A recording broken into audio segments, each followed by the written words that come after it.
بسم اللہ الرحمن الرحیم۔ اردو ریڈیو میں خوش آمدید۔ جب میں پیدا ہوا تو خاندان بھر میں بہت خوشی منائی گئی۔ پورے گاؤں میں مٹھائی بانٹی گئی۔ کوئی گھرانہ ایسا نہیں تھا جو ہمارے گھر مبارکباد دینے نہ آیا ہو۔ کچھ ہمارا خاندان بھی بڑا تھا، کچھ ویسے بھی سب کو بہت خوشی تھی۔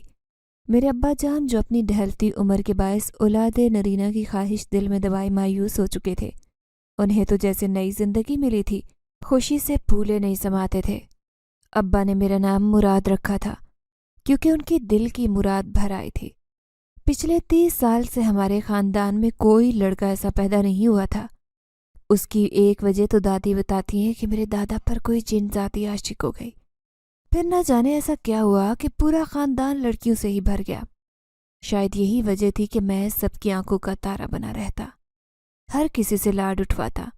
کیا پھپھی، کیا چچا، سبھی مجھ پر جان چھڑکتے تھے اور میری ہر فرمائش پوری کرتے۔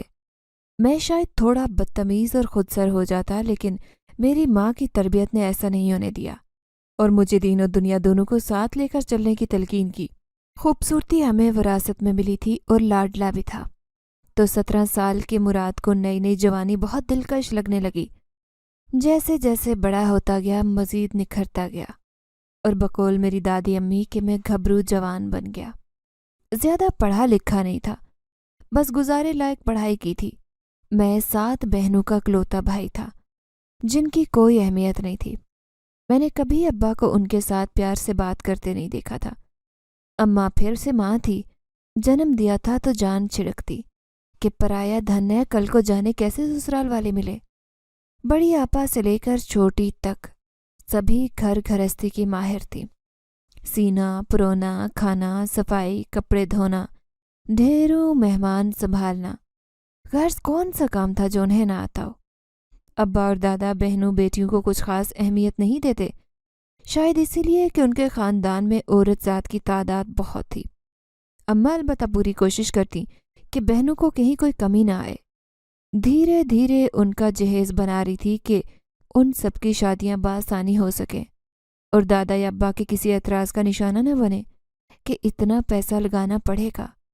سال گزرتے گئے، اماں نے دادی کے ساتھ مل کر ساری بہنوں کے رشتے دیکھنے شروع کیے اور اپنی طرف سے دیکھ بھال کر کے سب بہنوں کی شادیاں کر دیں۔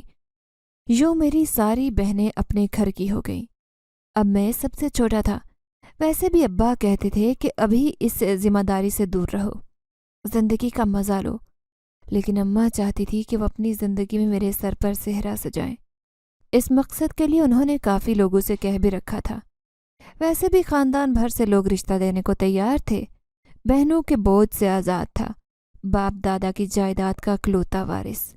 جس لڑکی پر ہاتھ رکھتا وہ میری ہو جاتی، لیکن پتہ نہیں کیوں مجھے شادی کے نام سے خوف آتا۔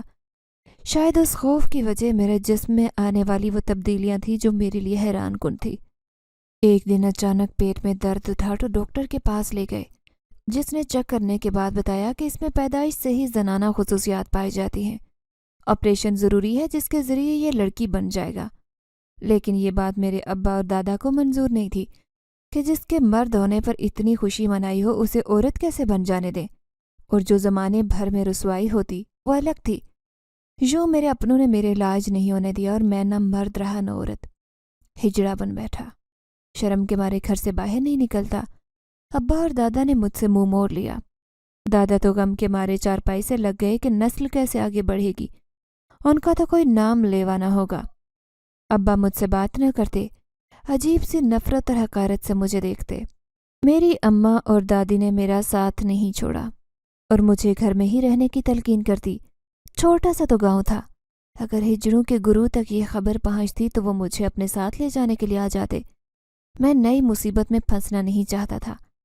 اللہ کریم کی بڑی آزمائش تھی جس نے مجھے بہت سارا صبر کرنا تھا، کیونکہ میرے اپنے مجھ پر جان چھڑکنے والے مجھ سے نظریں موڑ گئے۔ میں جو سب کی آنکھوں کا تارا تھا اب سب کی آنکھوں میں چبھنے لگا تھا۔ ابا نے تو اماں سے یہاں تک کہہ دیا کہ اگر اسے ہجڑے لینے آئیں تو اسے روکنا مت، میرے گھر میں اس کے لیے کوئی جگہ نہیں ہے۔ یہ بات میں نے خود اپنے کانوں سے سنی تھی اور میں خون کے آنسو رو پڑا۔ مجھے نہ کھانے کا ہوش تھا نہ پانی کی فکر، ہر وقت لیٹا بس چھت کو گھورتا رہتا۔